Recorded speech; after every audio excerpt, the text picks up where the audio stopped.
दर्श समय एलामास अमावस्या बलिराजा का मुख्य त्योहार है। इस दिन बलिराजा का पूरा परिवार खेत में होता है। दोस्त, रिश्तेदार और मेहमान भोजन का आनंद लेते हैं। सोलापुर और उस्मानाबाद जिले के कुछ हिस्सों में मनाया जाता है। अगर आप इस पर गौर करें तो यह कर्नाटक राज्य का मूल त्योहार है। यहीं से यह महाराष्ट्र की सीमा से ऊपर के क्षेत्र में आया है। अधिकांश त्योहार महाराष्ट्र के बाकी हिस्सों में नहीं मनाए जाते हैं। अन्नदाता किसान काली माता यानी धरती माता की पूजा करता है, जो माता हमें अन्न देती है, हमारा पालन पोषण करती है। उनके उपकारों को याद करने और उनका आभार व्यक्त करने का दिन है। इस दिन अन्नदाता किसान के खेत भीड़ से लबालब नजर आते हैं। हर खेत लोगों, दोस्तों और परिवार से भरा होता है। मौसम के दौरान जंगल विभिन्न सब्जियों से भरा होता है, इसलिए इसे बनाने के लिए 16 सब्जियों को मिलाया जाता है। आइए जाने कि वास्तव में कैसे दुनिया का सबसे प्रसिद्ध किसान कमाने वाला दर्श समय एलामास अमावस्या मनाता है। राजे 24 न्यूज सोलापुर महाराष्ट्र से संवाददाता विश्वनाथ बिराजदार की रिपोर्ट।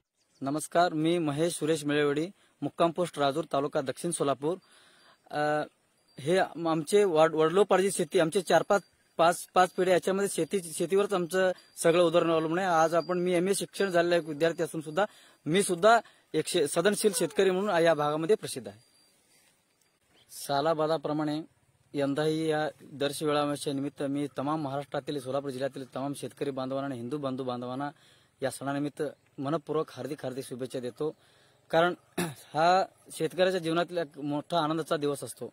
या दिवशी शेतकरी आपल्या शेतातले सगळं कष्ट, आपल्या मागील वर्षामध्ये झालेले सगळं कष्ट लांब ठेवून आजच्या दिवशी पंचपक्वान, आपल्या शेतामध्ये जे भाज्या मिळतात ते सगळ्या भाज्या एकत्रित करून त्याचे एक पंचपक्वान अन्न तयार होतात। याचे चव आहे कुठल्याही अन्नाला द्विगुणित असते। हे आज शेतकऱ्याच्या जीवनामध्ये हा महत्त्वाचा आनंदाचा क्षण असतो। आणि या दिवशी आपल्या शेतकऱ्याकडून बाहेरच्या लोकांना जेवण घालायचं, आपल्याकडून तेवढं दान धर्म जे शेतकऱ्याकडून होत असते त्यातलं पंचपक्वानाचं जेवण घालून समाधानी व्हावं। आज बळीराजा असतील, आजच्या दिवशी पाखरांना सुद्धा आपण हाकत नाही। ज्वारीचं किती पण खाऊ दे, त्यांना मुभा असते आजच्या दिवशी। आज शेतकऱ्याचं जीवन असं आहे की किती पण संकट येऊ दे, शेतकरी केव्हाही सक्षम असतो।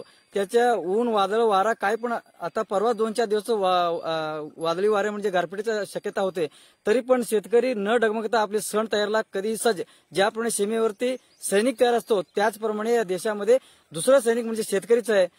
यासाठी माझ्या तमाम शेतकऱ्यांना सांगू इच्छितो की आपण कुठल्याही प्रकाराला, कुठल्याही ह्याच्या न डगमगता आपण पुन्हा या देशाच्या रक्षणासाठी आपण सदैव तयार राहावं, असं मी मनपूर्वक पुन्हा एकदा शुभेच्छा देऊन मी आदर्श वेळा अमावस्या निमित्त पुन्हा एकदा सर्वांना शुभेच्छा देतो।